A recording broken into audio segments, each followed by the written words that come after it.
عن اللعين الرجيم بسم الله الرحمن الرحيم رب اشرح لي صدري ويسر لي أمري واحلل عقدة من لساني يفقهوا قولي لا حول ولا قوة إلا بالله العلي العظيم الحمد لله الذي علا في توحده ودنا في تفرده وجل في سلطانه وعظم في أركانه وأحاط بكل شيء علما وهو في مكانه وقهر جميع الخلق بقدرته وبرهانه حميدا لم يزل محمودا لا يزال ثم الصلاة والسلام على حبيبنا وسيدنا وطبيب قلوبنا وشفيع ذنوبنا أبي القاسم محمد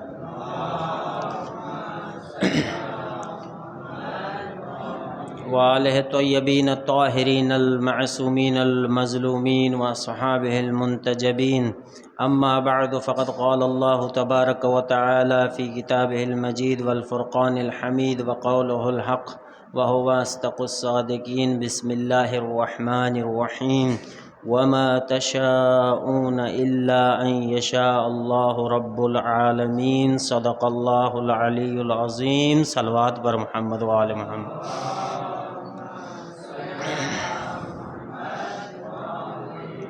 خداوند متعال کا جتنا شکر بجا لایا جائے کم ہے کہ اللہ تبارک و تعالیٰ نے ہماری قید حیات میں ایک دن کا اور اضافہ کیا تاکہ ہم اس معارف قرآن اور معارف اہل بیت کے دسترخوان سے استفادہ کر سکیں۔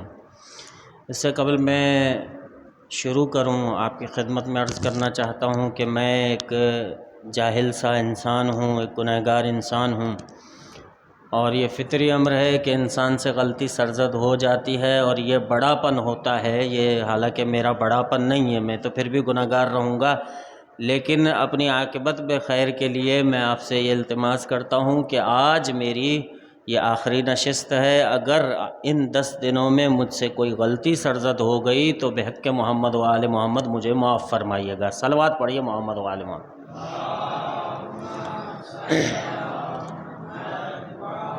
دیکھیے حضرت، مجھے حکم ہوا ہے کہ فقہ احکام بیان کروں، قبل ان کے میں اپنے موضوع کی طرف جاؤں۔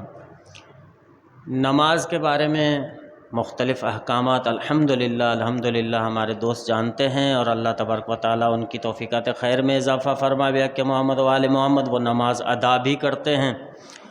لیکن مسئلہ یہ ہے کہ ہمارے ہاں توضیح مسائل اگر آپ اٹھائیں گے، فقہ الگ چیز ہے، فقہی معاملات، فقہی احکامات نماز کے بارے میں آپ کو کوئی بھی توضیح مسائل اٹھا لیں آپ کو ملیں گے، لیکن صرف صحت نماز نہیں ہے، یہ صحت نماز ہے۔ صحت یعنی صحیح ہونا، نماز کا صحیح ہونے کے بارے میں ہمیں توضیح مسائل بتاتی ہے۔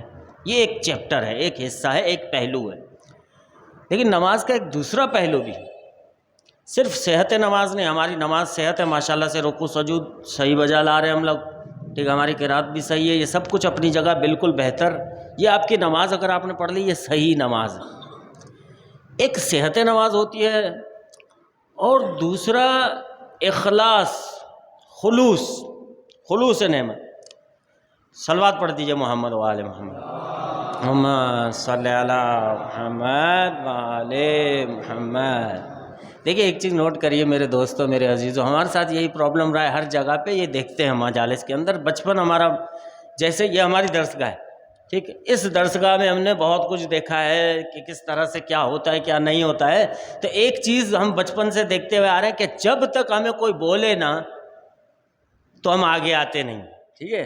دیکھیے ایک چیز ہے، اس سے پتہ کیا ثابت ہوتا ہے، جب آپ کی محبت ہوتی ہے نا کسی چیز سے، واللہ باللہ یقین سے، دوست سمجھ کے، میرے بالکل میں مامے میں لباس میں ہوں لیکن آپ کا دوست ہوں، یہ جو بھی دوست میرے بیٹھے ہیں سردار بھائی کے علاوہ میں سب میرے دوست ہیں، بزرگ ہیں ماما اعجاز کے علاوہ، تو آپ یقین جانیے، سچی بتائیے گا، ٹھیک ہے، کہ کرکٹ میچ جب چل رہا ہوتا ہے، صحیح ہے، نائٹ میچ پہ جاتے ہیں نا، میں نہیں کہتا کہ غلط ہے بھائی، ٹھیک ہے، ہمارا نوجوان جاتا ہے کرکٹ میچ دیکھنے، وہاں پہ کوشش ہوتی ہے کہ آپ دور سے بیٹھ کے دیکھیں، ہے وہاں کیا کوشش ہوتی ہے آگے جائے ملے، آگے جگہ مل جائے.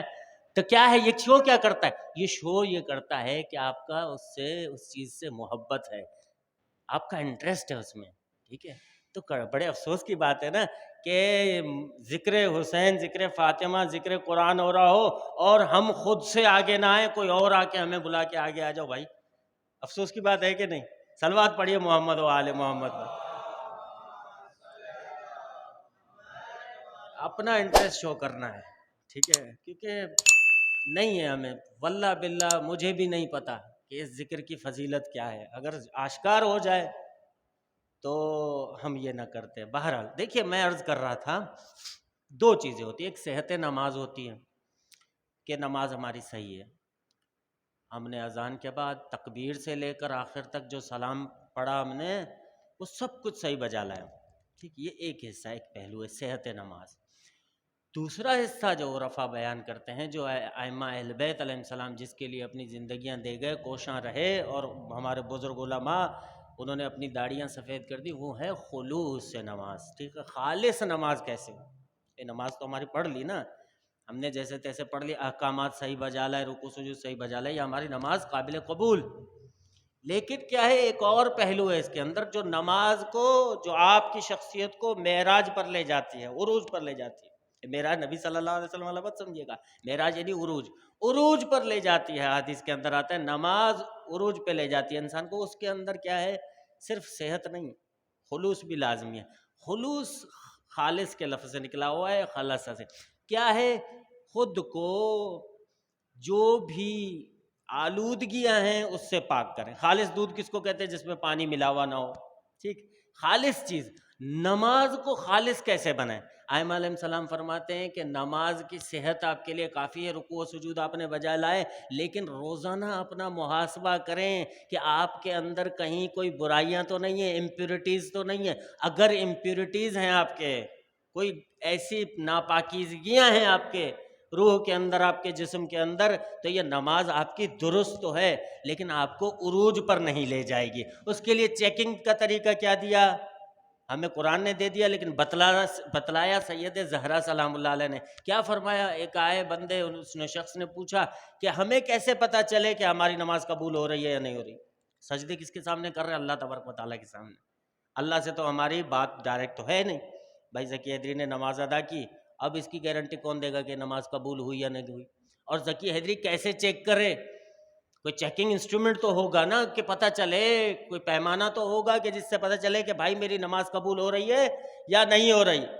تو فرمایا کہ آپ نے قرآن نہیں پڑھا. سیدہ سلام اللہ علیہ نے اس عورت کو، خاتون کو جواب دیا جس نے یہ پوچھا کہ بی بی ہمیں کیسے پتہ چلے ہماری نماز قبول ہو رہی ہے یا نہیں ہو رہی؟ فرمایا تم نے قرآن نہیں پڑھا. قرآن کہتا ہے ان الصلاۃ تنہا عن الفحشاء والمنکر، بے شک نماز منکرات اور برائیوں سے بچاتی ہے. اب چیک کرتے جاؤ، 2 رکعت صبح کی نماز پڑھی اور عشاء کی جو 4 رکعت ادا کی، اس کے بیچ میں تم نے کتنے گناہ کیے. اگر گناہ نہیں کیے تو تمہاری نماز قبولیت کی طرف جا رہی ہے. اگر اسی طرح سے رکوع اور سجود بھی بجا لاتے رہے اور گناہ بھی کرتے رہے تو سمجھ لو کہ تمہاری نماز جو ہے وہ خلوص والی نماز نہیں ہے. صلوات پڑھیے محمد و آل محمد.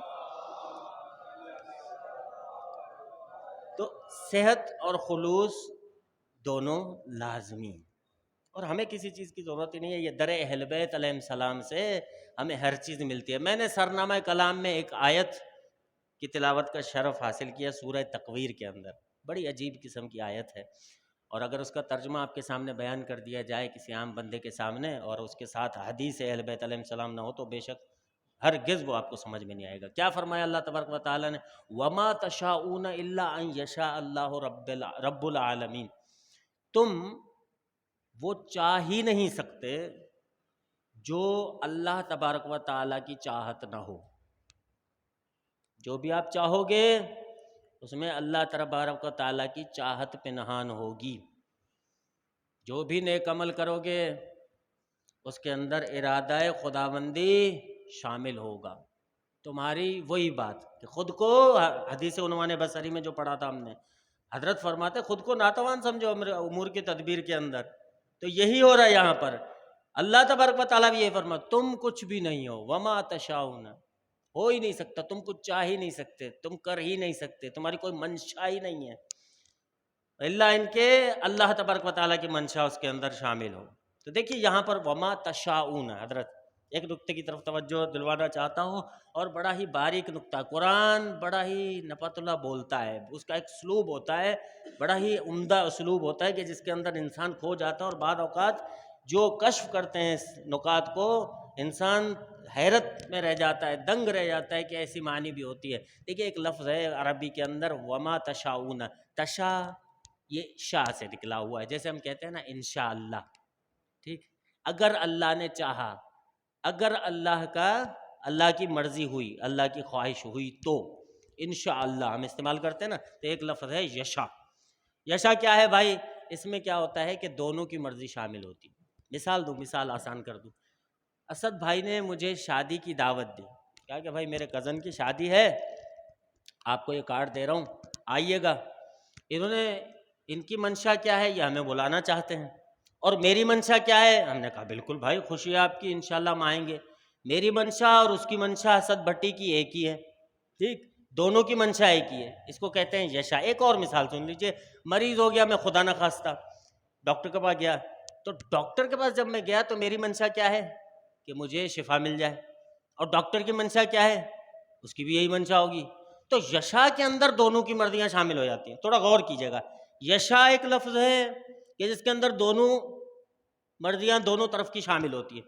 دوسرا ایک لفظ ہے یرید کا، ارادہ۔ یرید کے اندر لازمی نہیں ہے کہ دونوں طرف کا ارادہ ہو۔ مثال دے دوں، بھائی اللہ تبارک و تعالیٰ کا فیصلہ ہے نا کہ مرنا ہے نا، اس میں دونوں طرف راضی ہوتے ہیں۔ مرنے والا کون چاہتا ہے کہ میں مروں؟ کسی کے سامنے اللہ کرے یار تم کل مر جاؤ، آگے والا بولے گا انشاءاللہ، نہیں کبھی نہیں بولے گا، بولے گا یار کیسی باتیں کر رہا ہے یار۔ تو یہ یرید ہے۔ یرید کے اندر ایک طرف کی رضا، ایک طرف کی منشا، ایک طرف کی رضامندی ہوتی ہے، دونوں طرف کی نہیں ہوتی۔ مرنا ہے آپ نے، کیوں؟ کیونکہ اللہ کا ارادہ ہے، آپ چاہیں نہ چاہیں، آپ راضی ہوں نہ ہوں، ارادہ خداوندی ہو گیا، ہو کر رہے گا، ٹھیک۔ جیسا کہ انگلش ایک بڑے فلسفی تھے، دانشور تھے، انہوں نے کہا everyone wants to go to paradise but no one wants to die. ہر کسی کو جنت کے جانے کا شوق ہے لیکن مرنا کوئی بھی نہیں چاہتا۔ تو ہمارے ساتھ بھی یہی کہانی، لیکن کیا ہے؟ مرنا ہے، اللہ کا ارادہ ہے، مرنا ہے۔ تو ایک لفظ ہے یشا کا جس میں دونوں کی مرضی شامل ہوتی ہے، دوسرا لفظ ہے یرید کا جس کے اندر ایک طرف کی مرضی کافی ہوتی ہے، دوسرا راضی ہو نہ ہو۔ اب آئیے گا ذرا غور کیجئے گا، قرآن کی جب آیت اتری تو اللہ تبارک و تعالیٰ نے یہ نہیں فرمایا کہ انما یشاء اللہ لیذھب عنکم الرجس، فرمایا کہ انما یرید اللہ لیذھب عنکم الرجس۔ کوئی ایرا غیرہ راضی ہو نہ ہو، چادر تطہیر اہل بیت کے لیے ہے۔ صلوات پڑھیے محمد و آل محمد۔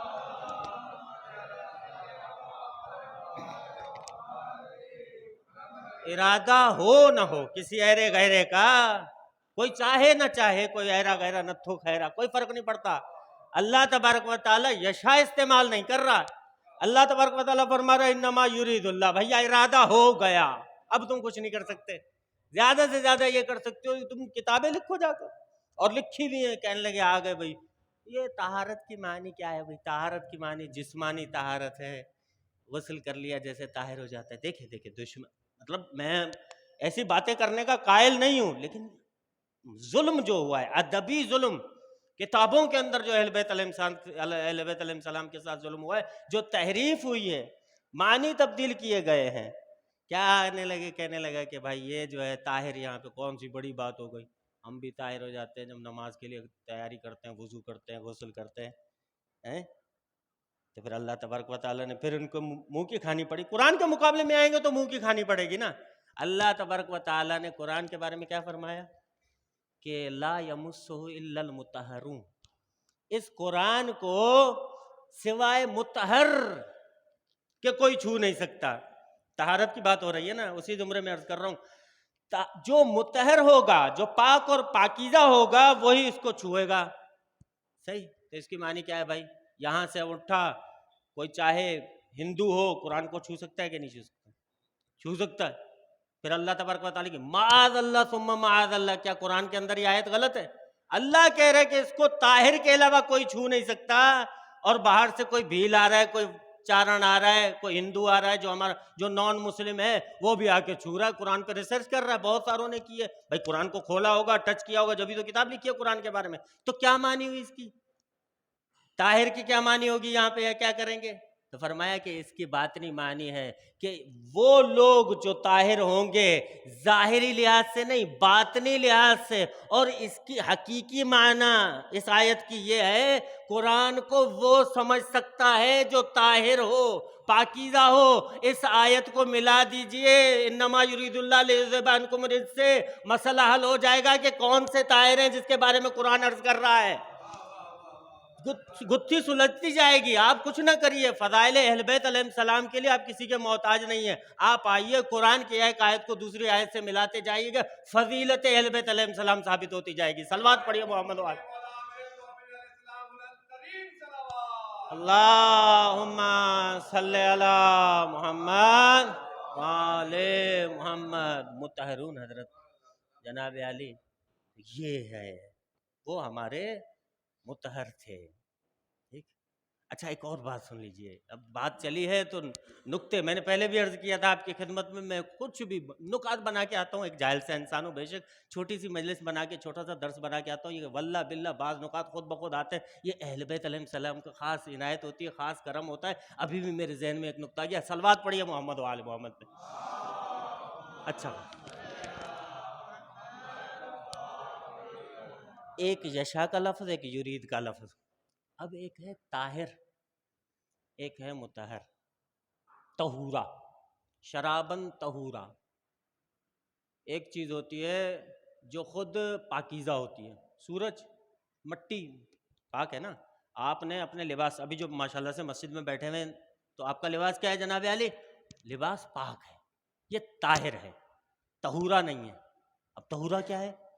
طہورا یعنی جو خود بھی پاک ہو اور دوسرے کو بھی پاک کر دے، سمجھ رہے ہیں؟ تو اہل بیت علیہ السلام کے بارے میں طاہر نہیں کہا، صرف کہا کہ یہ مطہر ہیں، آپ کو طاہر کر دیں گے اگر ان سے تمسک کریں گے، سمجھ رہے ہیں؟ صرف خود پاک نہیں ہے، جو ان سے تمسک کرے گا اہل بیت سے، وہ آیت تطہیر دلیل ہے کہ صرف طاہر نہیں ہے بلکہ مطہر ہیں، جو بھی ان سے تمسک کرے گا ہو ہی نہیں سکتا کہ وہ پاک و پاکیزہ نہ ہو جائے۔ صلوات پڑھیے محمد و آل محمد پر۔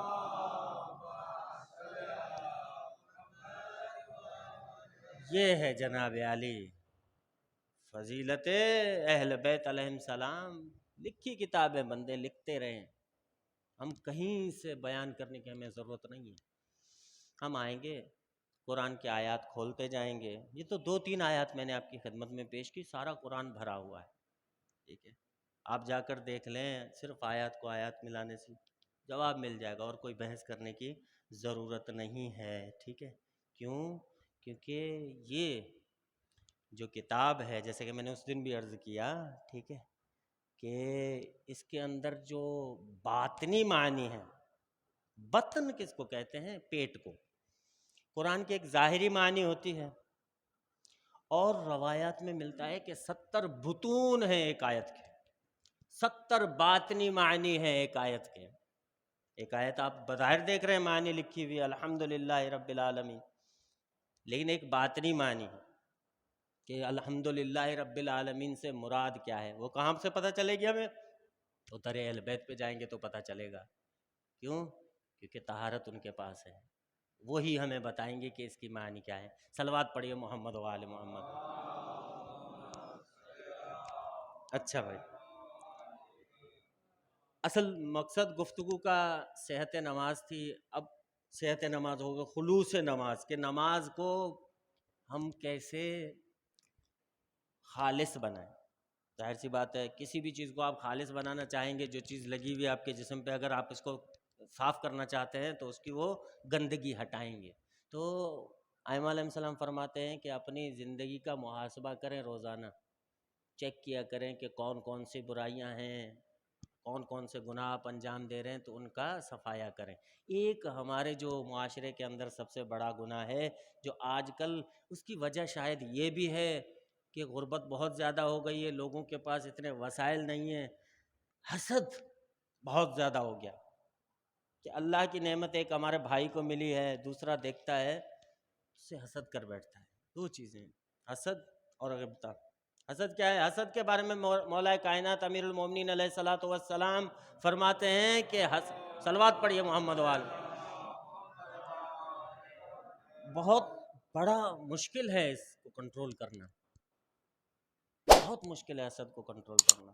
امیر کائنات دیکھیے، اہل بیت علیہ السلام کی میں تعریف کر رہا تھا نا، امیر کائنات فرماتے ہیں کہ عجیب ہے واقعاً کہ یہ جو بیماری ہے، بہت ساری ایسی بیماریاں ہوتی ہیں جو مثال کے طور پر آپ نے کسی کو گالی دی، ٹھیک ہے، اس میں نقصان آپ کا نہیں ہوا، سامنے والے کا نقصان ہوا، آپ نے اس کو ذلیل و رسوا کیا، اس کی رسوائی ہوئی. آپ نے کسی کی غیبت کی، وہ بیچارہ موجود نہیں تھا، اس کی غیبت کی تو 4 لوگوں کے اندر وہ رسوا ہو گیا، ٹھیک ہے، اس کا نقصان ہوا.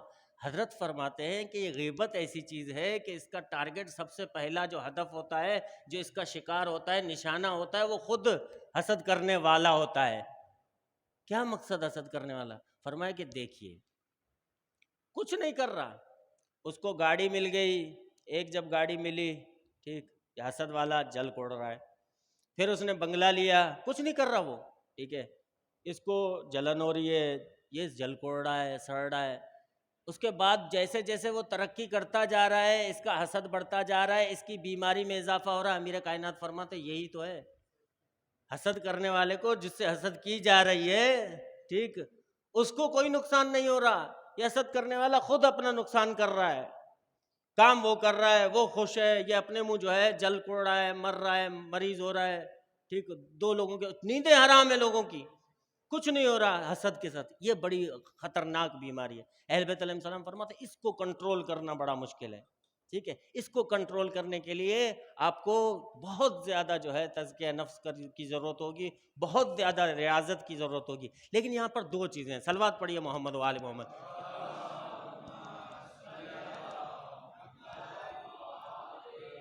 سوال دیکھیے، ایک مرتبہ تو میں نے دیکھا کہ اسد بھٹی نے بہت زبردست قسم کی گاڑی بھی لے لی، بنگلہ بھی لے لیا، اور میرے پاس گاڑی نہیں ہے، مثال دے رہا ہوں، مثال، اور مجھے جو ہے جلن ہو رہی ہے. یہ کیا ہے؟ حسد.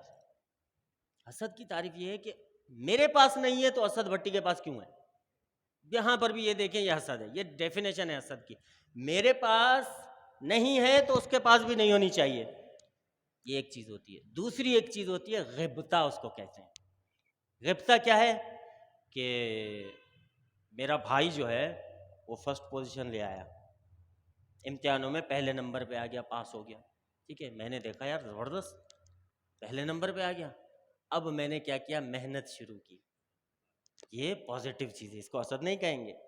یہ جو کمپٹیشن ہے کہ اچھا ہے، اس کے لیے یہ نہیں کہہ رہا کہ اس کے پاس نہیں ہونا چاہیے، نہیں، اس کے پاس ہے، میں بھی اس مقام پر پہنچوں. اس کو کہتے ہیں غبطہ، اور غبطہ کرنا جائز ہے، حسد کرنا حرام. یہ ذہن میں رکھ لیجیے گا، 2 چیزیں، حسد اور غبطہ. صلوات پڑھیے محمد و آل محمد.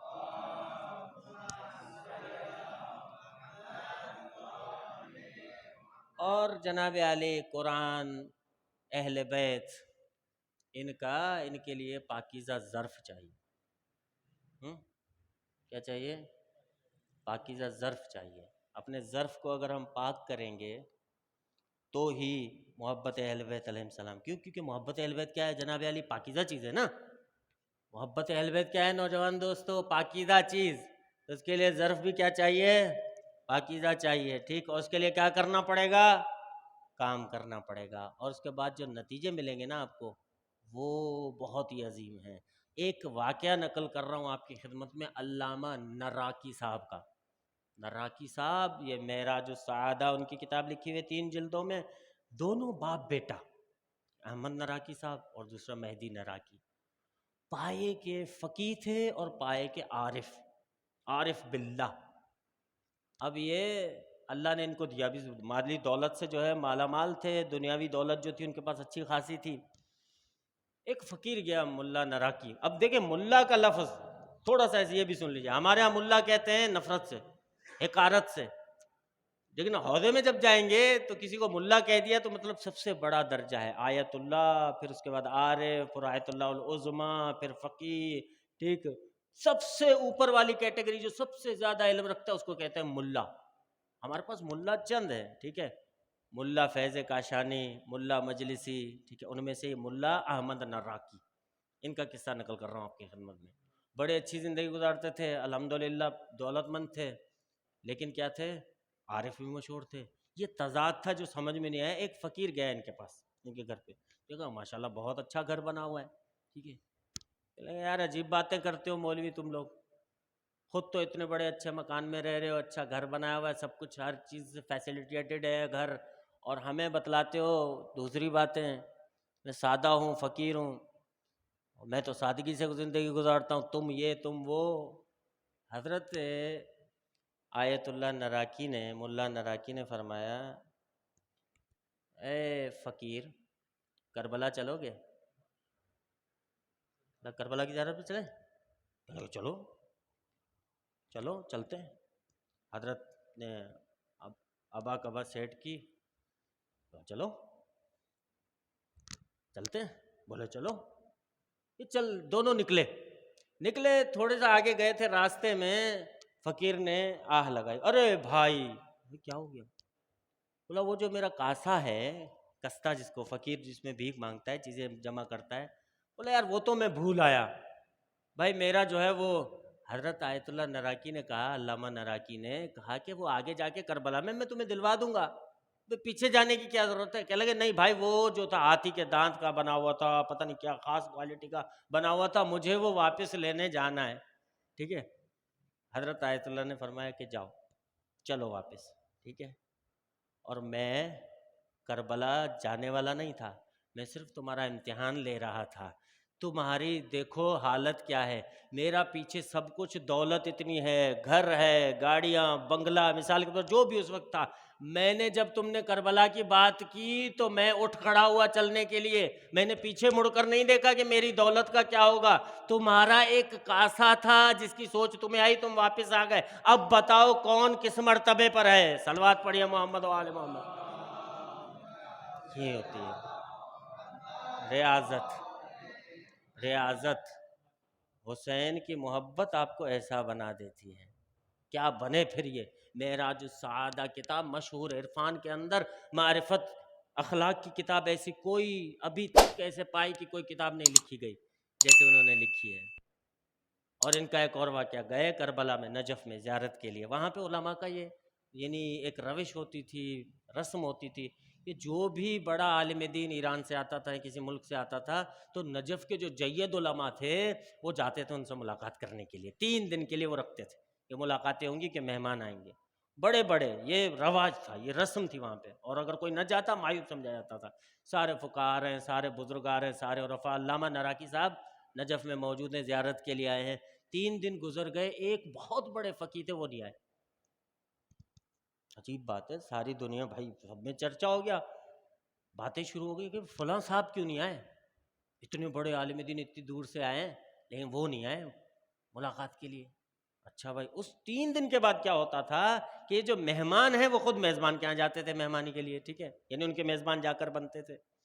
اب یہ وہ تو خود نہیں آئے فقی بڑے علامہ نراقی سے ملنے، لیکن جب علامہ نراقی صاحب وہاں پر جاتے ہیں پھر بھی وہاں پر ان کو کوئی پروٹوکول نہیں دیتے، کہتے ہیں وہ جیسے بولتے نا بھائی چائے وائے پلا دو، صاحب آئے ایسے ہی بالکل ٹھنڈے، کوئی پروٹوکول نہیں دیا ان کو۔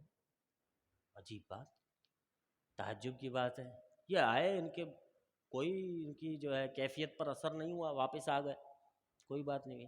پھر اعلان ہوا کہ اب علامہ نراقی صاحب اپنے وطن لوٹ رہے ہیں، فلاں تاریخ کو جو بھی سواریاں ہوں گی ان کا کاروان نکلے گا مثال کے طور پر، اس دن کو وہ اپنے وطن لوٹ رہے ہیں۔ اس دن یہ فقیہ ہے اور بڑے پرتکاب طریقے سے آ کر ملے، السلام علیکم کیسے ہیں، سفر بخیر ہو آغا، آپ ہمارے لیے اثاثہ ہیں، یہ ہیں وہ ہیں، سب پریشان کہ کیا بات ہے۔ جب یہ آئے، یہ ملنے بھی نہیں آئے ان سے، اور جب یہ نراقی صاحب خود ان کے ہاں چل کے گئے پھر بھی ان کو کوئی پروٹوکول نہیں دیا۔ اب جب یہ جا رہے ہیں تو بڑے گرم جوش نظر آ رہے ہیں، کیا معاملہ ہے؟ ان سے پوچھا گیا، فقیہ سے سوال ہوا، کہا کہ آپ سمجھ سکتے ہیں اس فلسفے کو جو میں نے کیا ہے جان بوجھ کر کیا ہے، انہوں نے جو کتابیں لکھی ہیں اخلاق کے بارے میں میں دیکھنا چاہتا تھا کہ یہ صرف کتابیں لکھی ہیں یا ان پر عمل بھی کرتے ہیں۔ جب میں نے ان کے ساتھ 2 ایسے واقعات کیے اور ان کے کیفیت پر کوئی اثر نہیں ہوا، ان کی طبیعت بدلی نہیں، تو میں سمجھ گیا کہ یہ ایسا بندہ ہے جو لکھتا ہے اس پر عمل کرتا ہے۔ یہ چیک کرنا چاہ رہا تھا میں۔ یہ جناب علی کیسے ہوتا ہے؟ یہ دین ہوتی ہے اللہ تبارک و تعالیٰ کی، اور عنایت خاص ہوتی ہے محبت اہل بیت علیہ السلام کی۔ یہ محبت اہل بیت علیہ السلام کے بغیر ناممکن ہے کہ کوئی نراکی بن جائے اور کوئی مجلسی بن جائے اور کوئی طباطبائی بن جائے، قاضی طباطبائی بن جائے۔ خود انہوں نے آیت اللہ کاشمیری کا اس دن میں نے آپ کی خدمت میں جملہ عرض کیا، وہ عرفان باطل ہے جس کے اندر محبت اہل بیت نہ ہو، وہ عارف نہیں ہے چاہے کتنا بھی ہو۔ تو یہ چیزیں، صلوات پڑھیے محمد و آل محمد پر جناب۔ حضرت یہ جو چیزیں ہم تک پہنچی ہیں، قربانیاں بہت بڑی ہیں اس میں۔ علماء، فقہا نے قربانیاں دی، عام لوگوں نے قربانیاں دی، مختلف ممالک کے اندر شیعوں کا خون بہایا گیا، علماء کے ساتھ ظلم ہوا، لیکن جو ظلم کربلا میں ہوا اس کے ساتھ اگر اس کو تولا جائے تو کچھ بھی نہیں۔ میرا دل چاہ رہا ہے کہ یہ اطاعت کی باتیں ہو رہی ہیں اور تزکیہ نفس کی باتیں ہو رہی ہیں، ہم نے سلسلہ گفتگو کو شروع کیا تھا اطاعت سے عبد بننے کا، تو ایک اہل بیت علیہ السلام، کربلا کا کردار، کربلا میں ایک کردار ملتا ہے جس کا زیارت نامے میں ذکر ہے، ان کا لقب ہے عبد مطیع، اطاعت کرنے والا بندہ، اور وہ حضرت عباس علیہ الصلوۃ والسلام۔ کیا شان ہے اطاعت کی! جب روانگی ہونے لگی نا، سارا لشکر ختم ہو گیا، ٹھیک ہے، یہ گئے امام حسین علیہ الصلوۃ والسلام کے پاس، مولا آقا اب مجھے اجازت دیجئے۔ کہا کہ عباس تم تو میرے لشکر کے سپہ سالار تھے، میں تمہیں کیسے جانے دوں، کیسے اجازت دے دوں؟ پھر نظر الی شمیل و یمین، اور دونوں طرف دیکھا، حضرت عباس نے اس طرف بھی دیکھا، دائیں بھی دیکھا، بائیں بھی دیکھا، اور دیکھ کر کہا مولا وہ لشکر رہائی کہاں ہے اب کہ جس کے میں سپہ سالار تھا؟ کہا کہ اچھا جانا چاہتے ہو تو بھائی میں تو اجازت دے رہا ہوں، لیکن جاؤ اپنی بہن زینب سے اجازت لو۔ اب دیکھیں عبد مطیع کیا ہوتا ہے، یہ آئے ہاتھ باندھ کر بی بی زینب سلام اللہ علیہ کے سامنے کھڑے ہو گئے، عباس کچھ بھی نہیں بول رہے، ایک جملہ بھی نہیں بول رہے، بس آئے ہیں اور زینب سلام اللہ علیہ کے سامنے کھڑے ہو گئے۔ زینب سلام اللہ علیہ دیکھ کر کہتی ہیں عباس رخصت لینے آئے ہو نا، اجازت لینے آئے ہو نا؟ ہاں میں اجازت لینے آیا ہوں، اب رن میں جانا ہے، حسین کے علاوہ کوئی بھی نہیں رہ گیا میری بہن، اب مجھے جانا پڑے گا۔ کہا کہ عباس جاؤ، لیکن مجھے وہ بابا کی وصیت یاد آتی ہے، میرے بابا نے مجھے وصیت کی تھی جب میں ان کے برابر میں لیٹی ہوئی تھی اور وہ خون میں غلطاں تھے، انہوں نے کہا تھا تمہیں کوفہ اور شام کے بازاروں میں گھمایا جائے گا۔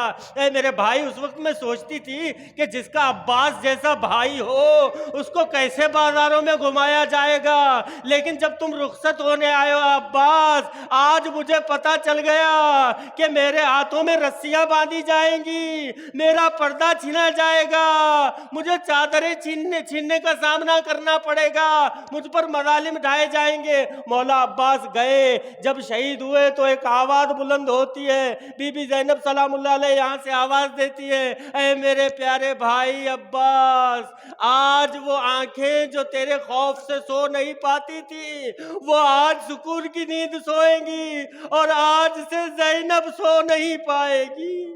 انا للہ و انا الیہ راجعون۔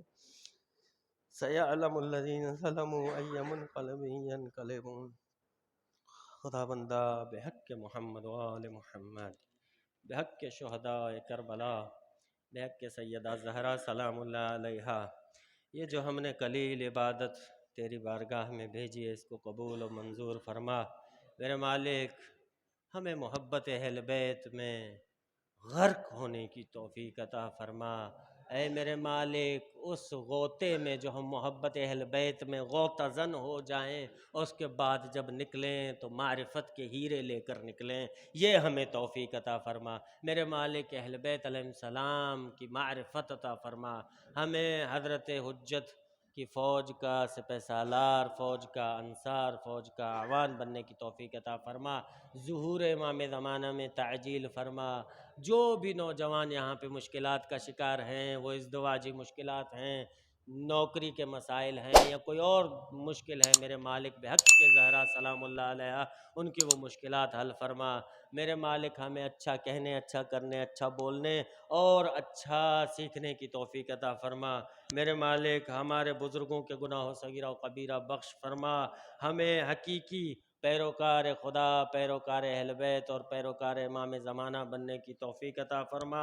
ربنا تقبل منا انک انت السمیع الدعاء۔ آخر میں ایک التماس ہے سورہ فاتحہ کی، سید عابد حسین جعفری اور ان کے خاندان کے تمام مرحومین، سید یوسف حسین جعفری اور ان کے خاندان کے تمام مرحومین، سید مبارک حسین نقوی اور ان کے خاندان کے تمام مرحومین، سید سعید حسین جعفری اور ان کے خاندان کے تمام مرحومین، اس کے علاوہ اس امام بارگاہ کی خدمت کرنے والے تمام مرحومین، تمام عزاداران امام حسین، تمام علماء، مراجعین، عرفاء، ذاکرین، نوحہ خان، شہداء ملت جو اس دنیا سے رخصت ہو چکے ہیں، اور جن کا ایسے افراد جن کے لیے کوئی سورہ فاتحہ پڑھنے والا نہیں ہے، اور اس محفل میں موجود تمام مومنین کے مرحومین کے لیے ایک مرتبہ سورہ فاتحہ 3 مرتبہ قل هو اللہ قرات کرنے کی التماس ہے۔ بسم اللہ الرحمن الرحیم، الحمد للہ رب العالمین الرحمن الرحیم مالک یوم الدین، ایاک نعبد و ایاک نستعین، اہدنا الصراط المستقیم صراط الذین انعمت علیہم غیر المغضوب علیہم ولا الضالین۔ بسم اللہ الرحمن الرحیم، قل هو اللہ احد اللہ الصمد لم یلد ولم یولد ولم یکن له کفوا احد۔ بسم اللہ الرحمن الرحیم، قل هو اللہ احد اللہ الصمد لم یلد ولم یولد ولم یکن له کفوا احد۔ بسم اللہ الرحمن الرحیم، قل هو اللہ احد اللہ الصمد لم یلد ولم یولد ولم یکن له کفوا احد۔ اللهم اغفر للمؤمنین والمؤمنات والمسلمین والمسلمات الاحیاء منهم والاموات، تابع اللهم بیننا وبینهم الخیرات، انک مجیب الدعوات وانک علی کل شیء قدیر۔ صلوات